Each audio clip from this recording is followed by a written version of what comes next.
Your hidden glory in creation, now revealed in you are Christ.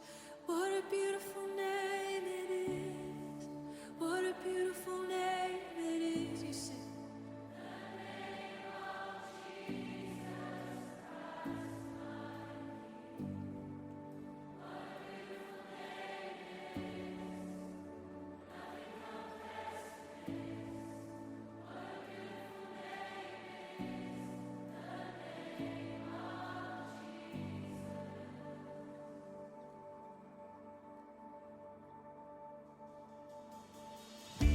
He didn't want heaven without us.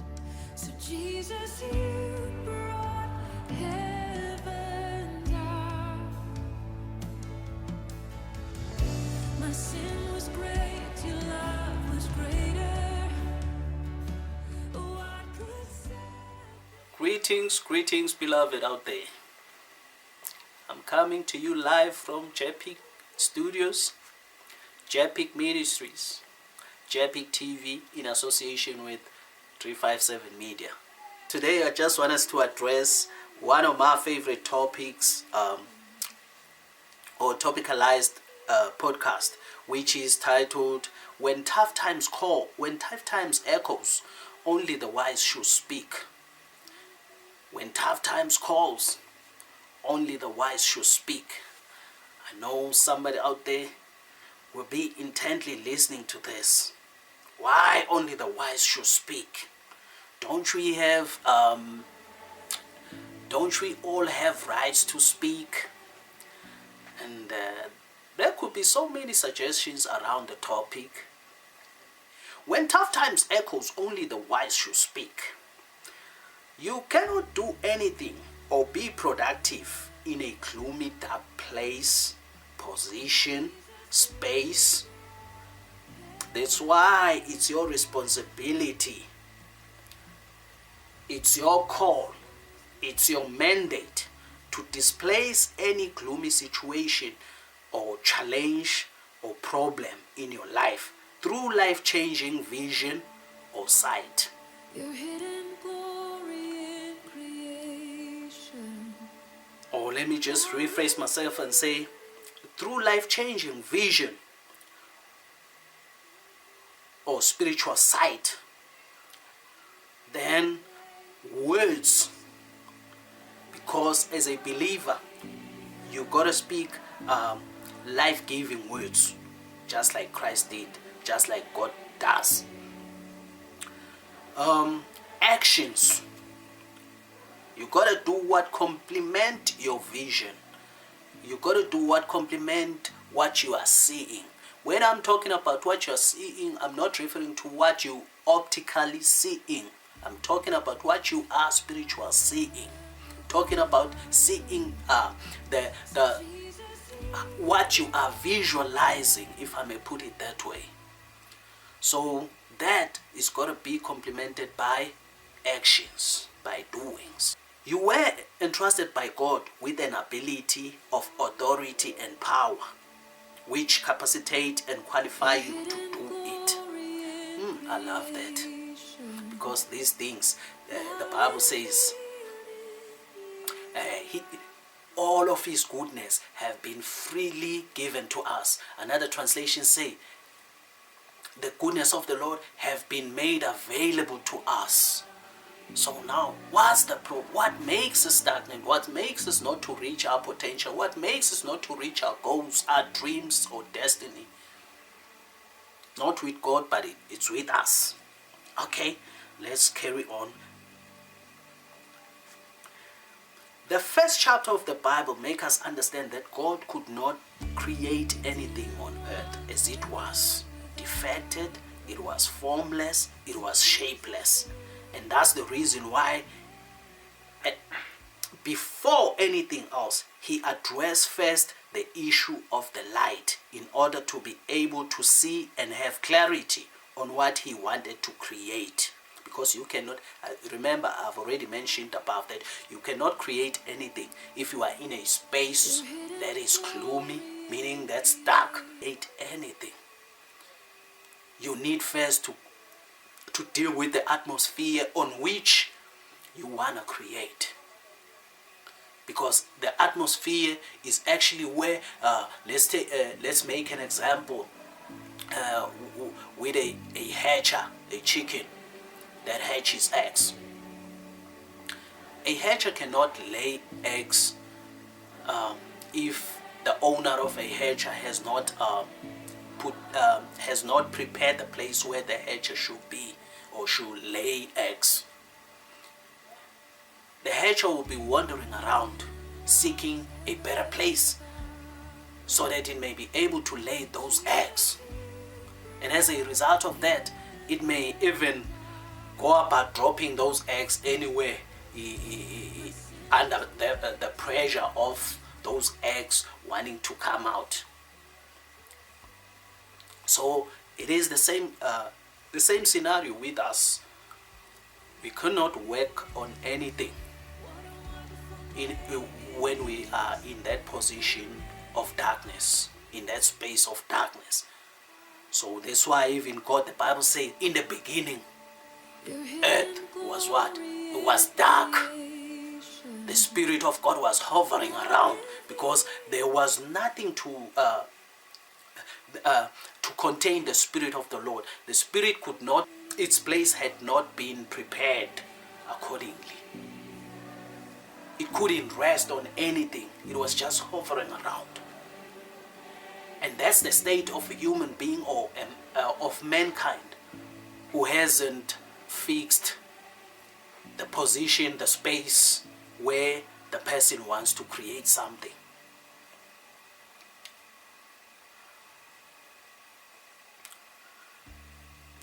Okay. First, God had to address the issue of the light in order to be able to see and have clarity on what he wanted to create. He said, "Let it be light." Notice something there. He didn't say, let us create man in our own image and so forth. He said first, let it be light. Because it's only within or in the light that you are able to do something. As I'm sitting right here under the sound of my own voice, there's light. That's why I'm able to do what I'm doing, because there's light. If there was no light, I wouldn't be able to do what I'm doing right now. Just to give a typical example that's closer to us. Okay. The light caused and brought a clear view that enabled God to create what and how he wanted to create or make. You see now, from visualizing something, then he had to put this thing in practicality. Then he needed the light in order for him to be able to fulfill that. Because if there was no light, he wouldn't be able to do that. So is the life of mankind. Because this is a scenario or a demonstration of how our life is without the light. That's why Jesus one day said, he referred to himself as the light. He didn't say, I have the light. He said, I am the light. Meaning he is that which is needed. So now what is needed, it's easy to yield what's needed when you are that which is needed. Unlike when you have that, because if you have it, you could still run out of it. You must be it in order to yield its fruit. Okay. Going towards the end of this interesting topic, you also need to apply the same logic as well in your life, as it cannot be proper aligned without a clear vision, plan, knowledge of what and how you want it to be. The current state of the whole universe or world, and even of our country requires or need the same godly approach of godly people who will call. Remember, I said only the wise should speak. Who will call, speak, and seek the goodwill, good shape, and good order of God's will to take place. The doomsayers who see, speak, and do only negativities in every situation cannot bring our world into good order. Why so?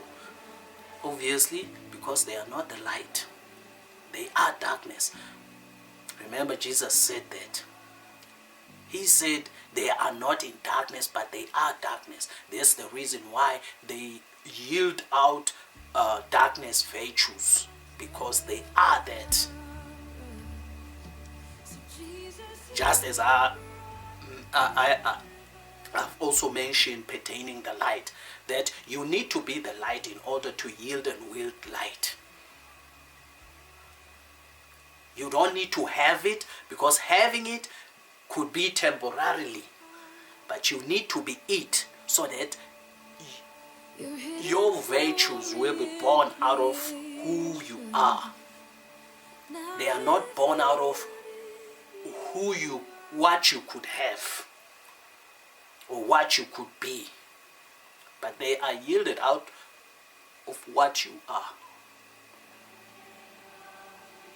So if you have to be a light, say,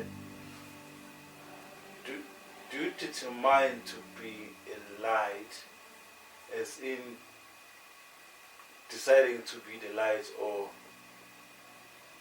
that's where we're heading towards. Okay, yeah, okay. That's where we're heading towards, Yes, because man, it's okay. that's gonna be gonna be answered. You're gonna be answered, sir. Yeah. Okay. Okay. I said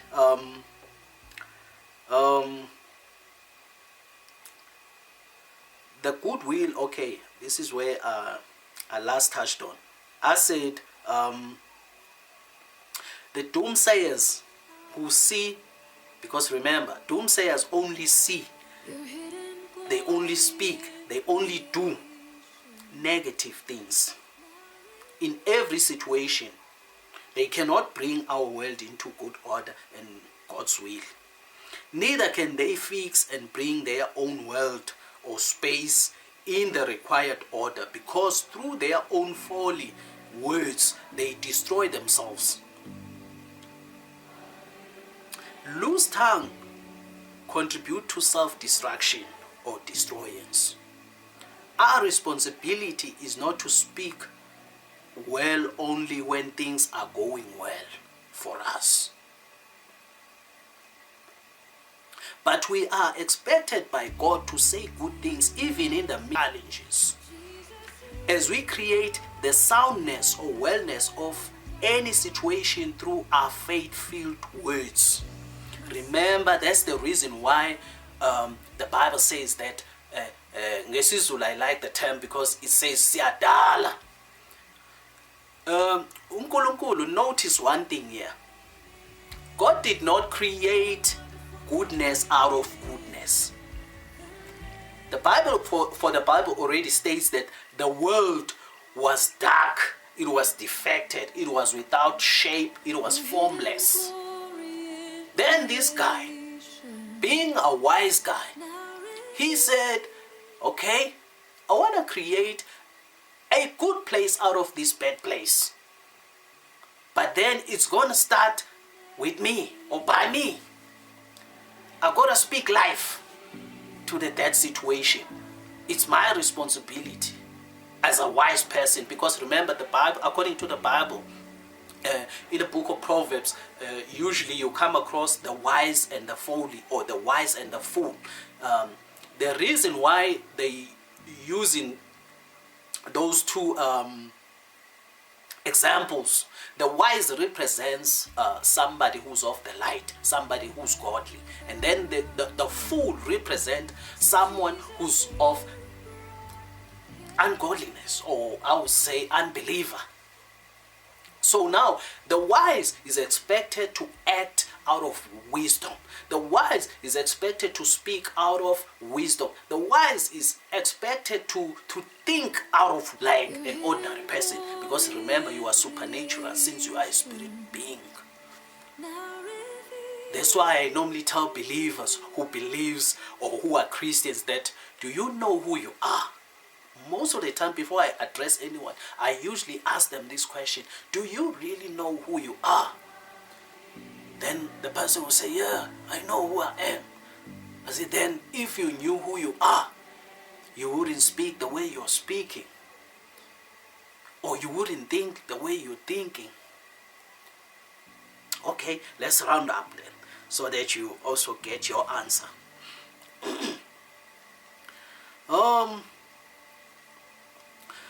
Okay, I did mention that we are expected by God to say good things even in the midst of predicaments, blah blah.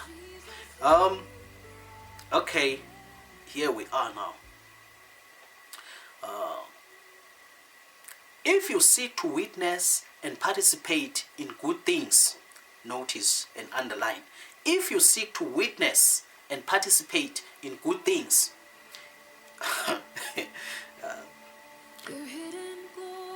start seeing, saying, and living it before its manifestation, as that's how you draw your way.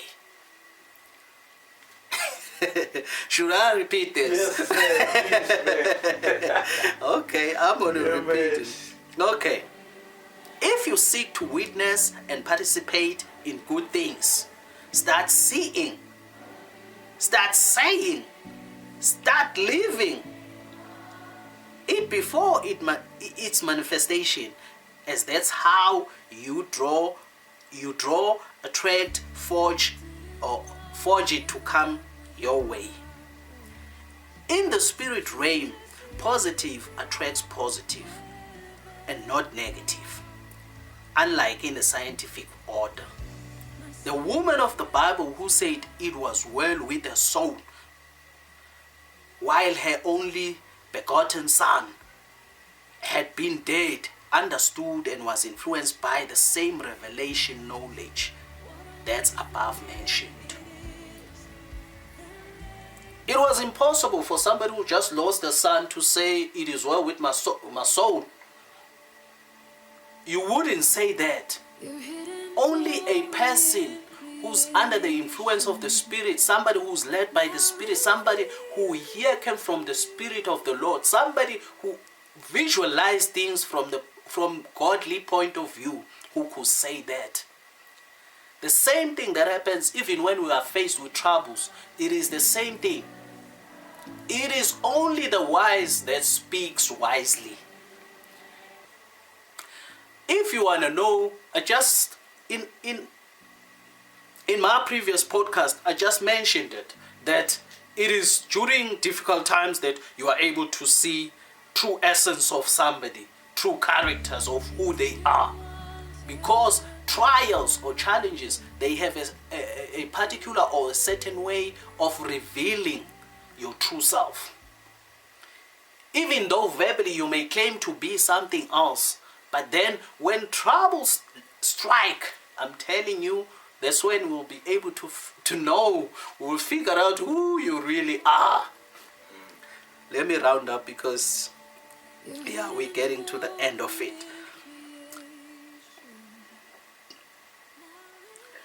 There's no way she could speak such words if she was carnal-minded. Okay, I'm referring to the woman who said, it is well with my soul. Take for instance, right now we are faced or we are challenged by a pandemic or a scourge which has disturbed and put the whole world into standstill, which is COVID-19. A lot has been said about COVID-19. But I'm telling you, sir, that only few people have been able to speak life and light in the midst of that. Even Christians have been saying things that you you wouldn't want to hear coming from a believer, coming from somebody who claims to be a child of God, somebody who's born again. People don't understand the term being born again. I normally emphasize that. Being born again means your carnal life has been supplanted by the life of Christ. You are a living Christ, because remember that Christ lives in you. So you're not just an ambassador. You are more than that. Christ has decided to make you his temple, his dwelling place. So you should speak from the bosom of Christ, from Christ's point of view. I want to believe that, beloved out there, you were blessed by this podcast. Thank you.